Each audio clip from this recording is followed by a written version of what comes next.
स्वागत है आप सभी का आपके अपने चैनल मैथ्स विद रवि लॉजी में। आज हम कक्षा 7 हिंदी वसंत है उसका चैप्टर नंबर 10वां पढ़ेंगे। नाम है अपूर्व अनुभव। इसके सारे प्रश्न उत्तर हम करने वाले हैं। पहला प्रश्न पढ़ेंगे कि यासुकी चान को अपने पेड़ पर चढ़ाने के लिए तोतो यान चान ने अथक प्रयास क्यों किया है, ये लिखना है। तो तोतो चान ने यासुकी चान को पेड़ पर चढ़ाने के लिए अथक प्रयास इसलिए किया क्योंकि वह यासुकी चान का प्रिय मित्र था और वह पोलियोग्रस्त भी था, इसलिए वह पेड़ पर चढ़ नहीं सकता था। जापान में उस समय हर बच्चे के पास चढ़ने के लिए अपना एक पेड़ होता था, लेकिन यासुकी चान को पोलियो हो गया था, इसलिए वह उसके पास अपना कोई पेड़ नहीं था। इसलिए तोतो चान ने यासुकी चान को अपने पेड़ पर चढ़ाने के लिए उसे अथक प्रयास किया था। दूसरा प्रश्न पढ़ेंगे। दूसरे में लिखा है कि दृढ़ निश्चय और सफलता प्राप्त करने के बाद तोतो चान और यासुकी चान को अपूर्व अनुभव प्राप्त हुआ। दोनों के अनुभव बहुत अलग अलग हैं, दोनों में क्या अंतर है वो आपको बताना है।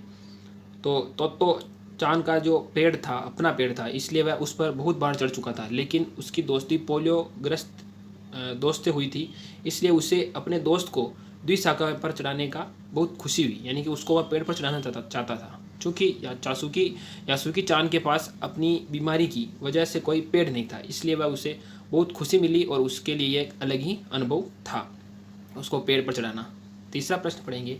इसमें लिखा है कि पाठ में खोज कर देखना आपको कि कब सूरज का ताप यासुकी चान और तोतो चान पर कब पड़ रहा था, वह दोनों पसीने में तरबतर हो रहे थे, और कब एक बादल का टुकड़ा उन्हें छाया देकर बचाने लगा। आपके अनुसार इस परिस्थिति को बदलने का क्या कारण था, यह आपको बताना है। तो इसका उत्तर लिखेंगे कि यासुकी चान ने अपनी जो पहली सीढ़ी की सहायता से पेड़ पर चढ़ने का प्रयास किया था, तो वह प्रयास व्यर्थ हो गया। उसके बाद तोतो चान ने तीसरी जो सीढ़ी है उस पर वो लाए और तोतो चान यासुकी चान को पेड़ पर चढ़ाने का अथक प्रयास करते हुए उस समय तेज धूप होने के कारण दोनों पसीने से तरबतर हो गए, और इसी समय एक बादल का टुकड़ा आया और उन्हें कड़कती धूप से बचाकर छाया दे गया। उस समय उन दोनों की मदद करने के लिए कोई न था, इसलिए प्रकृति ने खुद उनकी मदद की। तो यह आपको यहाँ से लिख लेना है वीडियो को रोककर। अगला प्रश्न पढ़ेंगे चौथा। इसमें लिखा है कि यासुकी चान के पास पेड़ पर चढ़ने का यह अंतिम मौका था, लेखिका ने ऐसा क्यों कहा, आपको इसके बारे में बताना है। यह काफ़ी इंपॉर्टेंट है। तो यासुकी के पास पेड़ पर चढ़ने के लिए यह अंतिम और आखिरी मौका था, क्योंकि यासुकी चान पोलियोग्रस्त था और उसका दोस्त उसे पेड़ पर चढ़ाने के लिए अथक प्रयास कर रहा था। तो चान उसके बारे में असफल होने पर उसे बड़ों में छिपाकर, यानी कि पेड़ पर छिपाकर उसे पेड़ पर चढ़ाने का प्रयास कर रहा था, इसलिए लेखिका कहती है कि उसके पास अंतिम मौका था, आखिरी मौका था। अब आपको करना है पार्ट से आगे। इसमें आपको क्वेश्चन आंसर करना है कि तो चान ने अपनी योजना को बड़ों से इसलिए छिपा दिया क्योंकि वह जोखिम था और यासुकी चान के गिरने की संभावना भी थी। यासुकी चान की पेड़ पर चढ़ने की दृढ़ इच्छा थी। ऐसी दृढ़ इच्छा बुद्धि और कड़ी मेहनत से पूरी हो जाती है।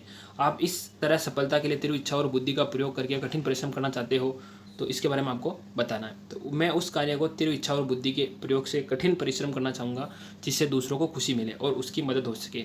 खुशी को आत्मसंतुष्टि मिले, यानी कि आपको खुद को भी आत्मसंतुष्टि मिलनी चाहिए। अगला प्रश्न पढ़ेंगे इसी का दूसरा। इसमें लिखा है कि हम अक्सर बड़े कारनामों के बारे में सुनते हैं, लेकिन अपूर्व अनुभव कहानी एक मामूली जोखिम और बहादुरी की है और हमारा ध्यान खींचती है। यदि आपको अपने आसपास ऐसी कोई रोमांचकारी अनुभव वाली कहानी मिली तो आपको लिखना है। तो अपने हिसाब से ये लिख लेना है कि जैसे कहीं आप गए हो तो उस बारे में आपको लिख लेना है। अब है अगला प्रश्न अनुमान और कल्पना पर आधारित। तो इसमें इसका पहला है कि अपनी माँ से झूठ बोलते समय तोतो चान की नज़रें क्यों नीची हो जाती हैं। तो यासुकी चान पोलियोग्रस्त थी और पेड़ पर चढ़ने में वह जोखिम ज़्यादा था और वह उससे गिर न जाए, इसलिए उसने अपनी माँ से बोला कि वह तोतो चान के घर जा रही हैं, और यह बोलते समय उसने अपनी आंखें नीचे कर ली क्योंकि उसको डर था कि उसकी माँ उसका झूठ कहीं पकड़ ना ले।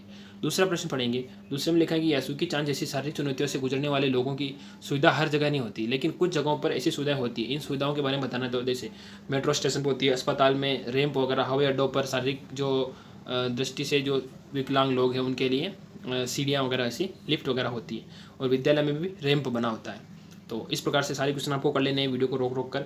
और इस आपके जो कक्षा 7 की हिंदी की सभी वीडियो देखने के लिए आप डिस्क्रिप्शन देखें, और डिस्क्रिप्शन के अंदर भी वहाँ पर देखें कि प्लेलिस्ट अपनी इस सब्जेक्ट की देखकर वहाँ से उसको नोट कर लें।